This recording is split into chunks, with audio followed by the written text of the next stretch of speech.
Hey everyone, welcome to the PhoneArena.com video review of the Samsung Behold. This phone's right now available with T-Mobile, and it's one of their newer phones that uses their 3G services.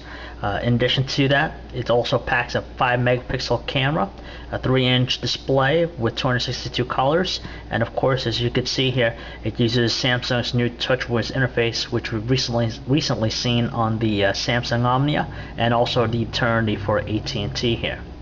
As far as the design goes, it uses the traditional candy bar form factor here, with a 3-inch screen in the middle here.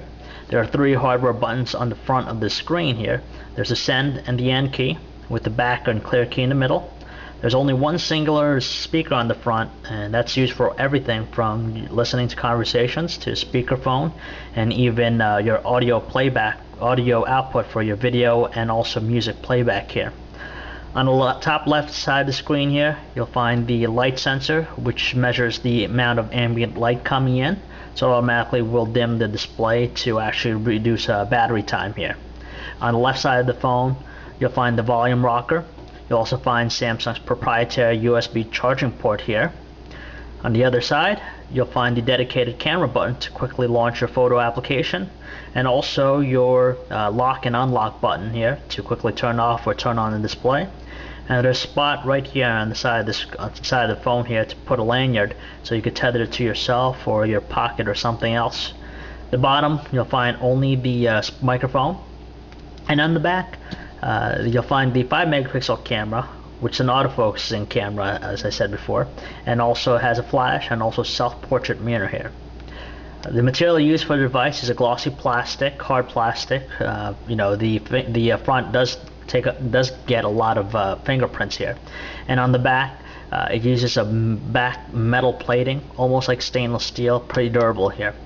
We like the design of the phone, very lightweight, very thin. It's only half an inch thick all around, and very lightweight for the phone, very easy in the pockets and also in your hand here. Now, one of the nice features about the phone is the ability to move around the widgets on the home screen here. You're only limited to the ones that you see here on the left hand side that you can choose from here. But basically, you just click and drag the different widgets that you want to be on the home screen. We like the personalization that it offers, and of course it does a great job of rendering all the colors at once, and also the text came out pretty well, so it's easily legible even in direct sunlight here. And whenever you press the screen, there's also a vibration feedback that accompanies it to indicate that the touchscreen has been pressed here. As far as the menus are concerned, the phone is pretty fast. There's no lag when we're running different software applications. And there's a lot of different transition effects that are used throughout the phone when you're going through the various menus here. For example, you notice that transition effect when we went to the main screen here. If I hit back here, it'll do another transition effect going back to the home screen. And we like that feature. Just it added a lot of eye candy, and those transition effects does help out with the overall likability of the phone here. We would like to see T-Mobile add more applications to the phone itself here. Unfortunately, there's only a finite set, and when you compare this to the Eternity seems to have packed a lot more software than this one here. Now, it does have your traditional music player for listening to your music. You also have your camera, photo viewing application, and also your videos here. Videos came out pretty well. If you launch a video here, it supports a variety of different formats from MPEG-4 to Windows Media Video, and also H.263 and H.264 here. If you rotate the phone sideways here, you'll go from a portrait to a landscape view, and you can maximize the screen by clicking the maximize button on the top or go back. Now, videos came out really well on the device, and we had no problem viewing any videos. And sound, though, on the other hand, was a little bit lacking, just due to the fact that the output of the sound or the audio is only played through the single speaker. Even when you place it in the highest setting, you still really couldn't hear it, so we would prefer using the headphones that came with the device itself here. Now, music can be played through a variety of ways on the phone itself here. From the home screen, you could choose the music widget here. When you choose the music widget here, it's going to give you a small player on the home screen, which you could play directly any music. So hit play, it'll launch the song that I just recently had, or if I go in through the menus and go to the music player here, you could see that it's just your basic music program here.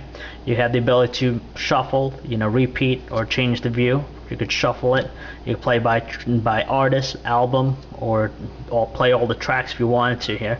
But music came out pretty well, especially if you use the headphones provided with the device. Unfortunately, though, the speaker, again, just like on video playback, does not provide ample sound quality to have an enjoyable experience while listening to music here. Now, real quick, we're just going to go over the photo application software that it comes with the Behold here. Now, just like the Eternity on AT&T, it uses the same exact software without any differences. When you launch initially, you're going to get a thumbnail view of all the photos that you've taken on the device.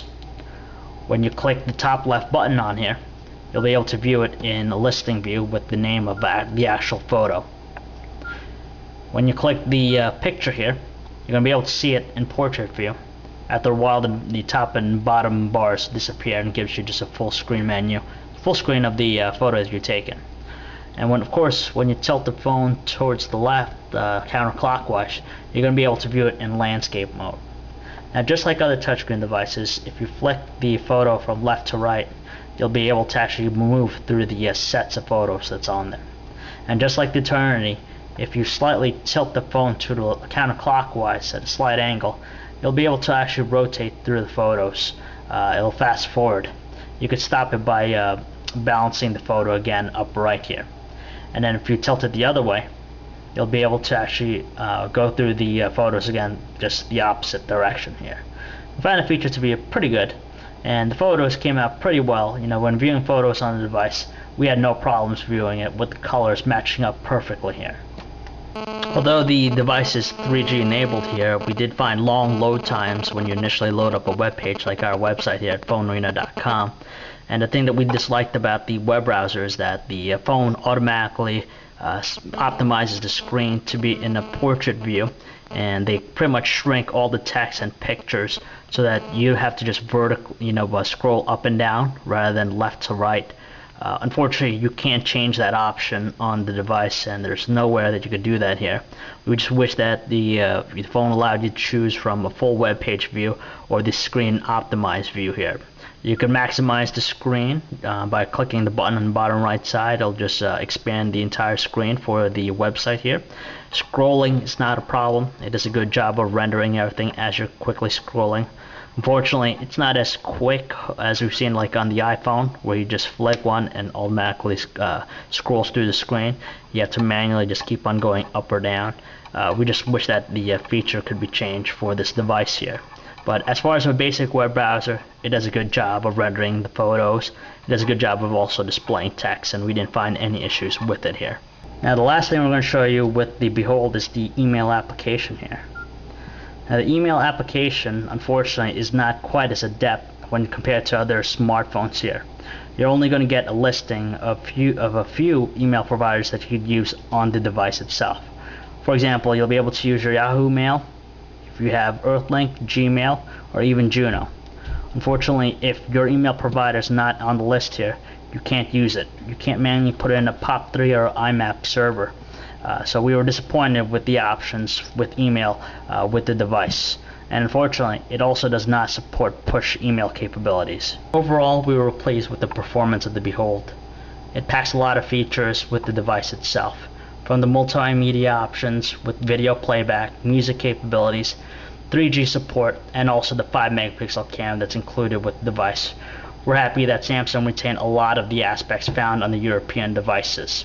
The TouchWiz interface also adds a lot of eye candy with the device, with a 3-inch screen displaying beautiful colors and also text without any problems here.